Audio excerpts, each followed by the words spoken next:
بسم الله الرحمن الرحيم.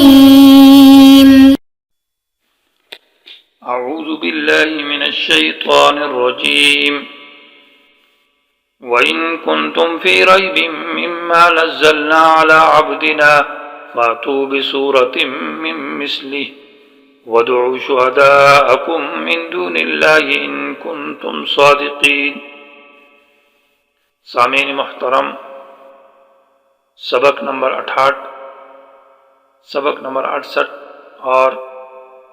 آیت نمبر 23 سورۃ البقرہ ہے۔ گزشتہ سبق میں آیت نمبر 22 کے اندر اور 21 میں اثبات التوحید تھا اور رد شرک تھا،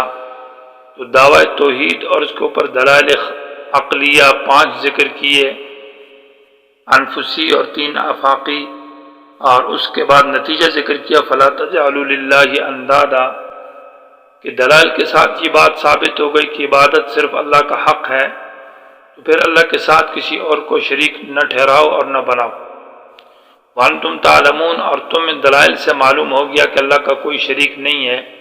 خلق اور پیدائش اور تربیت میں۔ تو وَإِن كُنتُمْ فِي رَيْبٍ سے اب یہ مسئلہ ذکر کیا جا رہا ہے، اثبات صدق الرسول والقرآن۔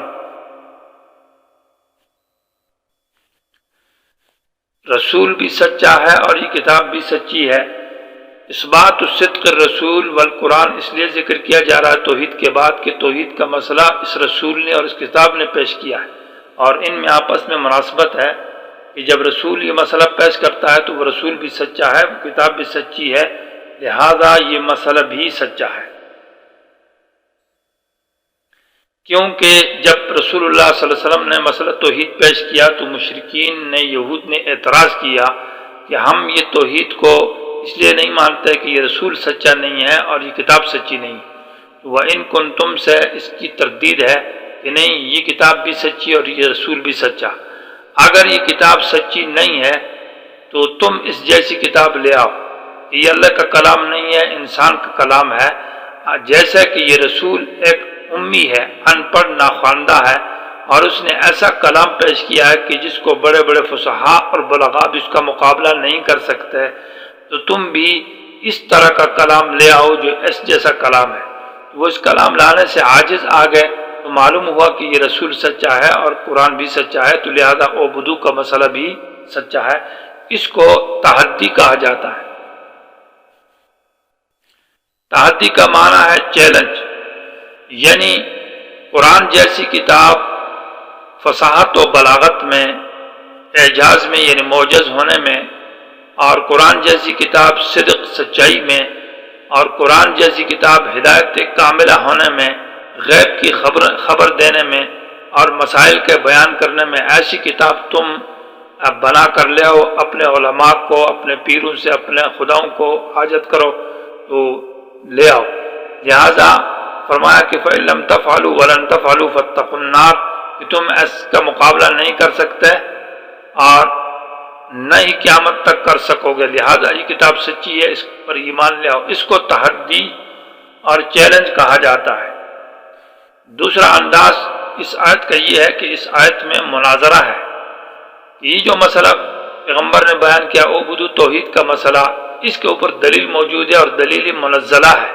یعنی آسمانی کتابوں کی دلیل موجود ہے کہ توحید مسئلہ برحق اور سچا مسئلہ ہے۔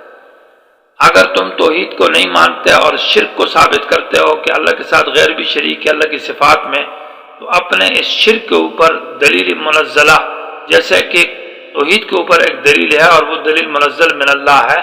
ایسا ہی دلیل تم اس شرک کے اوپر کسی اور کتاب سے لے آؤ اور وہ کتاب منزل من اللہ ہو، یعنی تورات سے، انجیل سے۔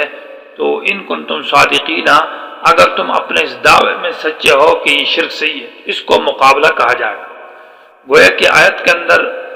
اثبات صدق الرسول والقرآن، قرآن اور رسول کی سچائی کا ساتھ اثبات ہے، لیکن 2 طریقے ہیں، ایک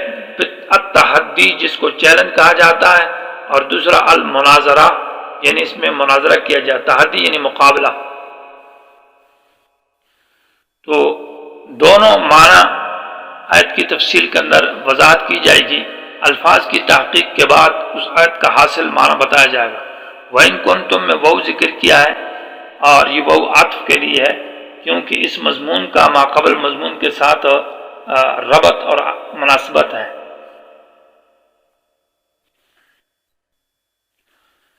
کنتم مخاطب کا صیغہ ہے اور کان نہیں ہے، اس طرح نہیں ہے عبارت کی وَإِن كَانَ فِيهِ رَيْبٌ، کیونکہ قرآن میں تو ریب نہیں ہے، ریب تو مرتابین یعنی شک کرنے والوں کے دل میں ہے، اس لیے وَإِن كُنتم کہا ہے۔ اس پر پھر سوال یہ ہے کہ لفظ ان استعمال کیا ہے اور لفظ ان شک کے لیے آتا ہے، تو کیا منکرین کے دلوں میں جو شک ہے وہ تو یقینی ہے، تو اللہ کیسا کہتا ہے ان کے بارے میں لفظ ان کہ اگر تمہارے جو دلوں میں شک ہے وہ شک کی بات ہے؟ تو جواب یہ ہے کہ ان برائے زجر کے لیے، عار کے لیے ہے، یعنی تمہارا جو شک ہے اس پہ تمہیں شرم آنی چاہیے، یا ان بمانا اس کے ہے، وَإِن كُنتُم اس لیے کہ تمہارے اگر دلوں میں شک ہے تمہیں ماں اس کتاب سے۔ ریب کی تفصیل ما قبل میں گزر گئی ہے کہ شک مع تہمت یعنی مع اعتراض، شک بھی کرتے ہیں ساتھ ساتھ اعتراض بھی کرتے ہیں۔ مما میں یہ لفظ من جو ہے یہ فی کے معنی میں ہے، تو معنی ہوگا وَإِن كُنتُم اگر تم ہو فی ریب شک میں، مما یعنی فی ما اس کتاب کے بارے میں، نزلنا جس کو ہم نے اتارا ہے، علی عبدنا اپنے خاص بندے پر، لیکن لفظ فی نہیں کہا، من کہا، اس لیے کہ ما قبل فی ریبن کے اندر بھی فی ذکر ہے، اگر دوبارہ فی کا ذکر ہوتا تو یہ قبیح ہوتا اور تکرار ہوتا، اس لیے لفظ من ذکر کر کے بامعنی فی کے لیا ہے، اور یہ مما متعلق ہے ریب کے ساتھ۔ ریبن معنی شک ہے، فی ما اس کتاب کے بارے میں، نزلنا جس کو ہم نے اتارا، علی عبدنا اپنے بندے پر، یا من اجلیہ ہے بمعنی علت کے ہے، وَإِن كُنتُم فِي رَيْبٍ اگر تم شک کرتے ہو، مما اس وجہ سے کہ نزلنا ہم نے اتارا ہے کتاب کو، علی عبدنا اپنے بندے پر۔ پھر ما سے مراد کل قرآن مجید ہوگا، جبکہ اس آیت میں تحدی یعنی چیلنج ہوگا، مقابلہ ہوگا۔ اگر تم شک میں ہو مما اس پوری کتاب سے، نزلنا جس کو ہم نے اتارا، علی عبدنا اپنے خاص بندے پر، تو فاتو پھر اس جیسی کتاب لے آؤ۔ اور اگر ما سے مراد اگر اس آیت میں تحدی یعنی چیلنج اور مقابلہ نہیں ہے بلکہ مناظرہ ہے، تو پھر ما سے مراد قرآن کا بعض حصہ ہے جو کہ مسئلہ توحید ہے۔ اگر تمہیں ریب شک میں ہو مما اس مسئلے سے، نزلنا جس کو ہم نے اتارا یعنی مسئلہ توحید، کہ یہ مسئلہ سچا نہیں ہے اور تمہارا مسئلہ جو شرک ہے وہ سچ ہے، تو اس کے اوپر ایک دلیل یا فاتو بصورت، پھر ما سے بعض مسئلہ مراد ہوگا جو کہ مسئلہ توحید ہے۔ نزلنا تھوڑا تھوڑا اتارنا، تو قرآن اصل میں ریب کی وجہ یہ ہے کہ قرآن آہستہ آہستہ نازل ہوا، اس وجہ سے انہوں نے قرآن میں شک شبہات کیے۔ علی عبدنا کہا، علی رسولنا یا نبینا نہیں کہا، اس لیے یہ اشارہ ہے اعبدو کے مسئلے کی طرف، یا ایھا الناس اعبدو کہ اے لوگو اللہ کی عبادت کرو، تو علی عبدنا کہہ کر اشارہ کیا کہ اس رسول نے بھی اعبدو کے مسئلے کو مانا ہے، اس لیے یہ عبد ہے، اور عبد یہ انسان کے اندر صفت کاملہ ہے اور بلند ترین مرتبہ اعلیٰ درجہ ہے، اس لیے عبدنا کہا ہے۔ فاتو بصورت میں یہ فا ہے تعقیب کے لیے کہ اگر شک ہے تو پھر لے آؤ، اور عطا یاتی کا معنی آنا، با مصاحبت کے لیے معیت کا معنی دیتی ہے۔ فاتو یعنی آ جاؤ، لیکن بصورت ساتھ ایک مضمون اور ایک بیان لے کر آؤ، اکیلے مت آ جاؤ۔ کل مناظرہ یا میدان چیلنج میں تم پھر آ جاؤ اور بغیر کسی صورت کے یہ کہو کہ کتاب گھر میں رہ گئی ہے، میرے پاس کچھ ہے نہیں ہے، یہ نہ کہنا، بلکہ ابھی سے اعلان ہے کہ فاتو بصورت، ایک صورت اور ایک مضمون ساتھ لے کر آ جاؤ۔ صورت کی تفصیل تو ماقبل میں گزر گئی ہے، مراد یہ ہے کہ ایک بیان ہوگا، یا صورت قرآن ہے یا کل قرآن ہے۔ من مثلہ، من بیانیہ ہے، یہ من مثلہ صفت ہے صورت کی، معنی یہ ہوگا بصورت ایسی صورت، مماثلۃ لہو جو برابر ہے، جو مساوی ہے قرآن کی،